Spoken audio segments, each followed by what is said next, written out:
क्या हम लोग चीन से भिड़ सकते हैं? क्या हम लोग डायरेक्ट चीन के ऊपर हमला कर सकते हैं? क्या हमारे पास एक ऑप्शन है सिर्फ लड़ने का? क्या हम चीन से जीत जाएंगे? ऐसे बहुत से क्वेश्चन हैं। क्या हम चीन को एकदम बर्बाद कर देंगे? ऐसे तमाम से क्वेश्चन हैं जो हमारे दिमाग में गूंज रहे हैं। और क्या हम चीन की सेना के सामने टिक जाएंगे? कितने टक्कर के हैं हमारी सेना चीन की? क्या हम जीत हासिल निश्चित कर पाएंगे? क्या हमारी सेना बिल्कुल मजबूत है? क्या हमारा देश बिल्कुल तैयार है चीन से मुकाबला करने के लिए? हम दोनों में अगर टक्कर हुआ चीन और इंडिया में तो इंडिया की जीत निश्चित है। ऐसे तमाम क्वेश्चन हैं जो आपके दिमाग में घूमते होंगे। चलिए आज हम इसी का एनालिसिस करते हैं कि आखिर हमारा देश चीन के आगे कहाँ तक रुकता है और हमारी जो आर्मी है चीन से कब तक मुकाबला कर सकती है और कितनी मजबूत है। इसके बारे में हम पूरे विस्तार से बात करेंगे। आप देख रहे हैं जी गुरु जी चैनल। मैं हूं गोपाल कुमार। आपका हमारे चैनल पे बहुत बहुत स्वागत है। अगर आपने अभी तक हमारे चैनल को सब्सक्राइब नहीं किया है तो सब्सक्राइब कर सकते हैं। तो चलिए बिना किसी देरी के देखते हैं।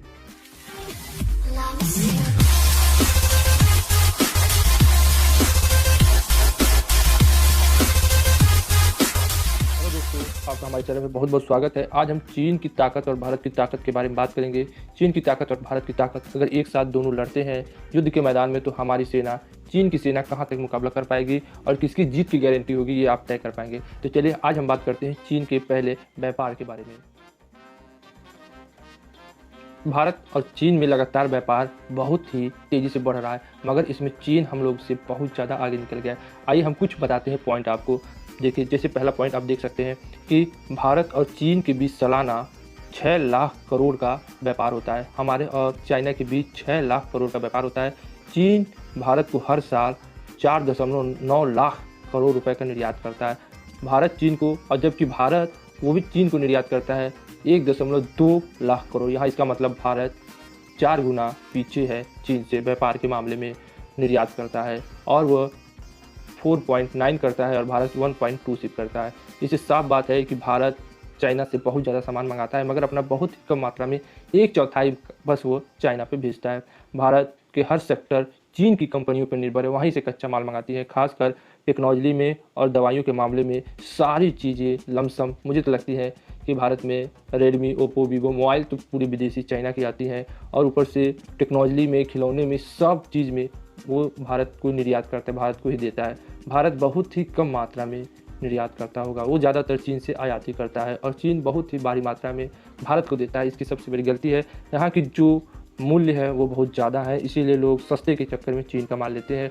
भले ही 2 दिन में ख़राब हो जाए, भारत को भी ऐसा बनाना चाहिए कि 2 दिन में ही ख़राब हो जाए, मगर वो माल सस्ता दे, एक नंबर का घटिया बनाए। मगर भारत ऐसा काम नहीं करता है, वह माल एकदम 100% गारंटी से बनाता है।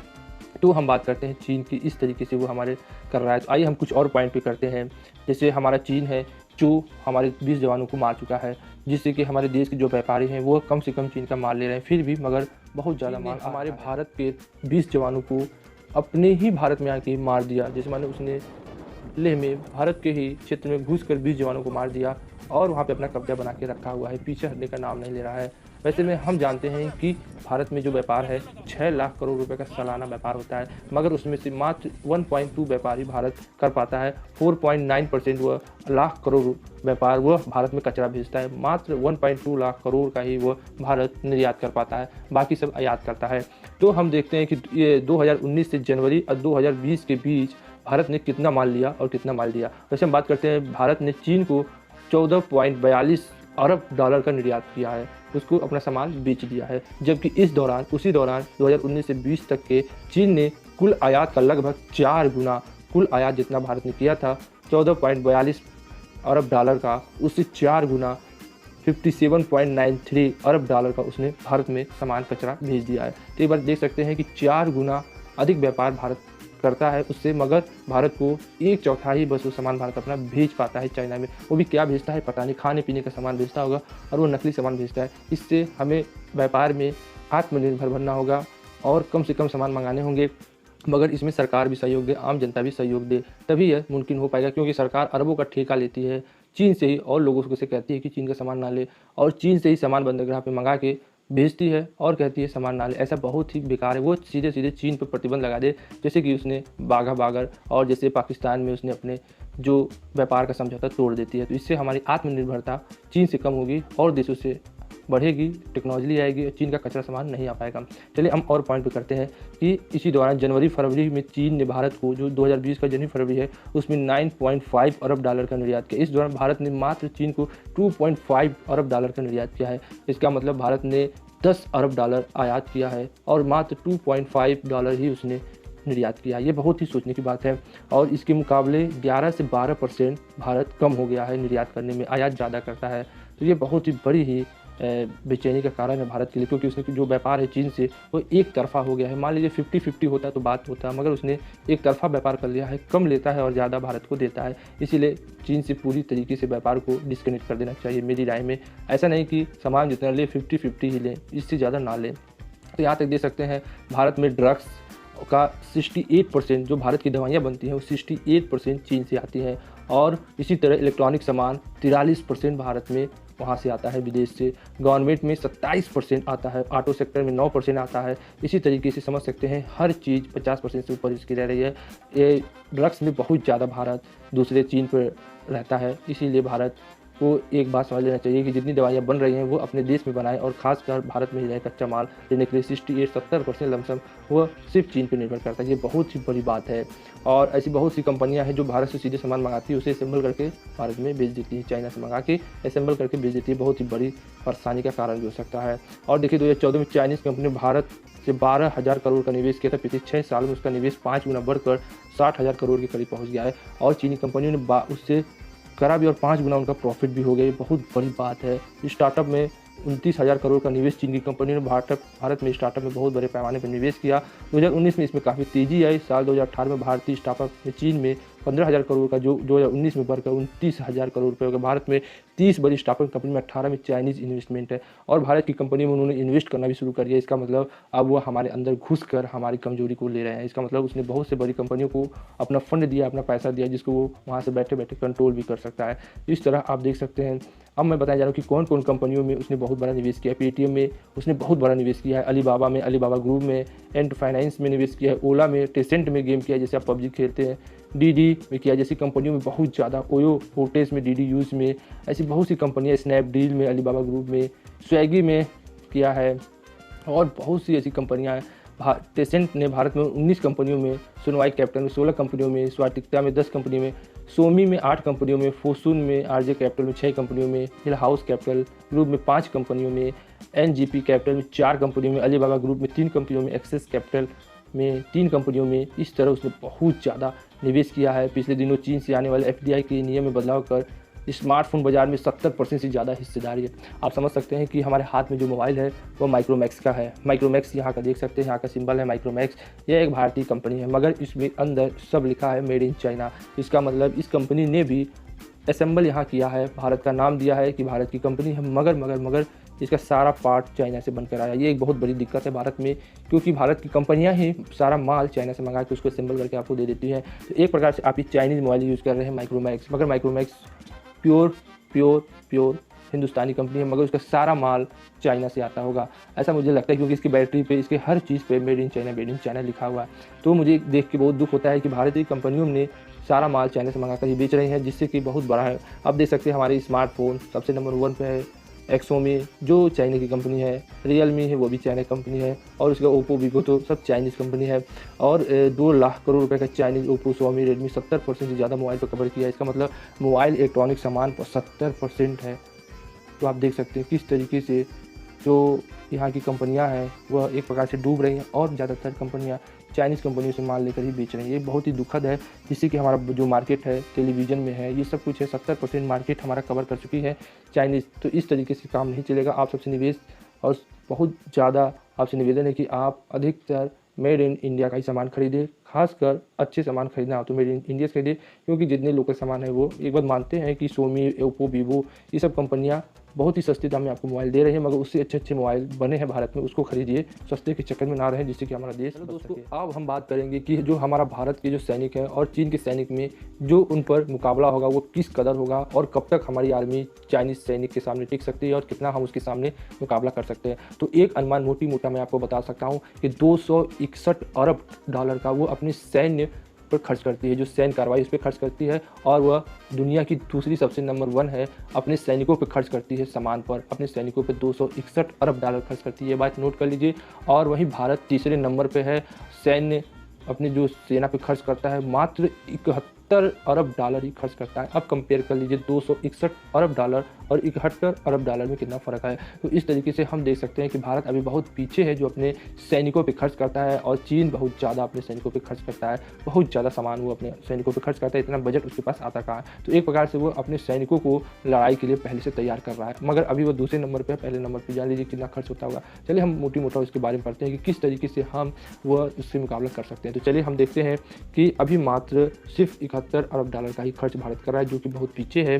हालांकि चीन लगातार अपना रुख आक्रमण बनाए हुए हैं, जिससे कि भारत को अपने आप को मजबूत करना है और कई सारे देशों से उसको एक साथ लड़ना होगा, क्योंकि चीन ने पाकिस्तान, श्रीलंका, म्यांमार, बांग्लादेश को अपने तरफ मिला के भारत पे चारों तरफ से हमला करेगा। एक बात आपको नहीं भूलनी चाहिए, अगर भारत लड़ेगा तो चीन से नहीं पूरे एशिया से लड़ना पड़ेगा, तो इसलिए भारत को बहुत ज़्यादा मजबूत बनना पड़ेगा। आप देख सकते हैं कि हमारे कुछ कंपेयर करेंगे किस तरीके से हमारे जो सैन्य जो सामान है चीन के सैन्य सामान से कैसे ज़्यादा है या कम है, आप देख सकते हैं। तो चीन के पास भारत के मुकाबले 2 गुना लड़ाकू और इंटरसेप्टर विमान है। ग्लोबल फायर पावर के अनुसार टैंकों में लिहाज में देखें तो भारत के पास 4200 से अधिक टैंक की तुलना में चीन के पास मात्र 3200 टैंक है। हालिया आंकड़ों के अनुसार चीन के पास भारत से 10 गुना ज़्यादा रॉकेट प्रोजेक्टर है। वहीं DRDO को 150 किमी की रेंज की बैलिस्टिक मिसाइल है। पृथ्वी 1 है 250 किलोमीटर की रेंज की पृथ्वी 2 का परीक्षण कर रहा है। वही चीन के पास विभिन्न बैलिस्टिक मिसाइल है, जिसमें छोटी दूरी की मिसाइलों से लेकर अंतर महाद्वीपीय बैलिस्टिक मिसाइल तक शामिल है। तो एक प्रकार देख सकते हैं कि जो चीन है वो इसमें हमसे आगे है, तो हमें इसमें बहुत मेहनत करनी होगी बैलिस्टिक मिसाइल में, क्योंकि हमसे 10 गुना तक वो आगे है। तो हमें 10 गुना या 20 गुना उससे करना होगा, तब हम उससे 10 गुना आगे होंगे। चलिए आगे देखते हैं और क्या है। एक नज़र हम देखते हैं विमान पर। विमान बहुत ही ज़रूरी है जंग जीतने के लिए। अगर जंग जीतना है तो हमें विमान जरूर रखना होगा और बहुत मात्रा में रखना होगा। तो आइए हम विमान पे एक नज़र डालते हैं। विमान की संख्या में लिहाज में चीन में 3210 विमान के साथ तीसरे स्थान पे है, चीन तीसरे स्थान पे। वहीं भारत 2123 विमानों के साथ चौथे स्थान पे हमारा भारत बना है। विमानों की संख्या में चीन 261 अरब डॉलर में कुल सैन्य खर्च के साथ चीन दुनिया में दूसरा नंबर 1 है, और भारत 71.1 अरब डॉलर के सैन्य खर्च के साथ तीसरे स्थान पर भारत बना हुआ है। अब बात करते हैं चीन की जो सेना है वो हमारी सेना से कितनी अधिक है या कितनी कम है। चीन की विस्तारवादी नीति के लिए सबसे जरूरी बड़ा सैन्य बल है। ऐसे में चीन हमेशा अपनी सैन्य ताकत बढ़ाने पर जोर देता है। तो उसके मुताबिक चीन 2020 में दुनिया का सबसे बड़ा सक्रिय सैन्य बल है, जिसमें 2020 में सबसे बड़ा उसके पास सैनिक बल है, जिसमें 21.8 लाख सक्रिय सैनिक। वहीं भारत के पास मात्र 14.4 लाख सैनिक ही हैं। स्टेटस के अनुसार भारत, अमेरिका, उत्तर कोरिया के रूस के पास दुनिया के सर्वाधिक सक्रिय सैनिक है, और इसके साथ ही सैन्य के खर्च पर 2008 के बाद से उसका दूसरा स्थान है। उसका सैन्य खर्च 2019 में 261 अरब डॉलर था, जबकि भारत का 71.1 है। तो ये सब आप देख सकते हैं कि भारत अभी सैन्य बल में और पनडुब्बी में इस सब में अभी कुछ कम है, बाकी वह बढ़ सकता है। ऐसा नहीं है कि भारत बढ़ेगा नहीं, भारत काम करेगा और आगे बढ़ेगा। भारत के पास इस समय 2 विकल्प मौजूद हैं, या तो वो जो शहीद हुए हैं उनका घूट पीकर वो शांति से बनाए रहे और अपनी कुछ ज़मीन दे दे, जैसे वो 1971 और 1962 में जो छुटपुट युद्ध हुए थे उसमें अपनी ज़मीनें देकर उसने कुछ देर तक शांति बनाई रखी। मगर एक दूसरा विकल्प भी भारत के पास है, वो अपनी पूरी ताकत के साथ जो अपनी ज़मीनें छीनी है तिब्बत, और उसको ले सके और अपना ताकत दिखा सके पूरी एशिया में। भारत के पास सिर्फ 2 विकल्प है, या तो करो या तो मरो। महात्मा गांधी ने कहा था या तो करो या तो मरो, वही अब भारत के सामने विकल्प बचा है, या तो वो युद्ध करे या तो वो घूट पीकर रह जाए। ये फैसला भारत के ऊपर है, भारत की जनता क्या फैसला करती है और वो अब चीन और भारत में किस में कितना दम है तो हम देखते हैं उसके बारे में। तो आप देख सकते हैं सैन्य बल जो लाख में है 21.8 लाख सैनिक बल चीन के पास है, मात्र भारत के पास 14.4 लाख से भारत के पास है। अब हम विमान की बात करेंगे, भारत के पास विमान कितना है, तो भारत के पास विमान है 3210 और चीन के पास है, और चीन के पास 3210 है और भारत के पास 2123 विमान ही बस हैं। अब हम बात करेंगे ऑपरेशन एयरपोर्ट, जिसकी बदौलत जहां से हमारे जहाज़ लैंडिंग करते हैं, तो हमारे पास ऑपरेशन एयरपोर्ट कितने हैं। चीन के पास है 507 एयरपोर्ट और भारत के पास मात्र 346 एयरपोर्ट ही है जहाँ से वो उड़ान भर सकता है। वहीं हम टैंक की बात करेंगे तो चीन के पास 3200 टैंक हैं और भारत के पास 4200 टैंक, इसका मतलब 4200 टैंक है। वहीं इसमें भारत चीन से आगे है। और हम बात करेंगे बख्तर बंद वाहन, जिसमें कि हम अपने सामान सैनिकों के पास पहुंचा सके और जिस पर कोई भी हमला ना हो सके। तो वह चीन के पास है 33,000 बख्ता बंद वाहन है और भारत के पास मात्र 8,600 ही बख्ता बंद वाहन है, जो कि बहुत ही चीन से कम है। वहीं पनडुब्बी की बात करेंगे तो पनडुब्बी आखिर चीन के पास कितना है, तो पनडुब्बी चीन के पास है 74 और भारत के पास है मात्र 16 पनडुब्बी भारत के पास है, जो कि बहुत ही निराशाजनक है, जो बहुत ही उपयोगी होती है। और बात करेंगे विध्वंसक कितने हैं, तो चाइना के पास है 36 और इंडिया के पास मात्र 11 ये हैं, तो ये बहुत ही कम है। और रॉकेट प्रोजेक्टर हम बात करेंगे कि भारत के पास कितने रॉकेट प्रोजेक्टर हैं और चीन के पास कितने रॉकेट प्रोजेक्टर हैं, तो भारत के पास मात्र 266 ही रॉकेट प्रोजेक्टर हैं और चीन के पास 2,650 रॉकेट प्रोजेक्टर हैं। तो भारत के सामने एक बहुत बड़ी चुनौती है, क्योंकि इतनी कम सामानों के साथ वो इतनी बड़ी सेना के साथ मुकाबला कुछ ही दिनों तक कर सकता है। वैसे तो भाग्य के भरोसे है, अगर चाइना का विरोध अमेरिका रसिया कर देगा तो भारत का जीतना मुमकिन है, मगर चाइना भी अपने साथ पाकिस्तान, म्यांमार, जो छोटे मोटे देश हैं, अरब के देश हैं, उसको मिलाकर और मजबूत हो जाएगा। तो ये एक द्वितीय विश्व युद्ध नहीं, तृतीय विश्व युद्ध का आगाज़ होगा अगर भारत और चीन में होगा, क्योंकि भारत और चीन की जनसंख्या भी लमसम बराबर है, 1 अरब से ऊपर है। भारत की जनसंख्या मान लीजिए 1 अरब 46 करोड़ है, तो उसकी 1 अरब 60 करोड़ है। इसमें भी कुछ हो सकता है, मान लीजिए सैनिकों में से लड़ाई हो तब भी हम लोग जीत सकते हैं। तो ये एक बहुत बड़ी चुनौती है जो भारत के सामने है, इसका भारत बहुत ही दृढ़तापूर्वक मुकाबला करेगा। आज के लिए बस इतना ही।